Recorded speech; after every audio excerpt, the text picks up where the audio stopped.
Hi guys, and welcome to the first edition of SBSS Safety Segments. Some customers of mine have been asking the question, what basic tooling and equipment should I be carrying in my aircraft when going flying?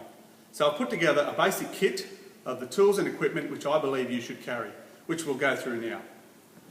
Firstly, some aircraft tie downs and stakes to drive into the ground, a hammer to drive your stake in, a spark plug socket, a big and a small shifting spanner,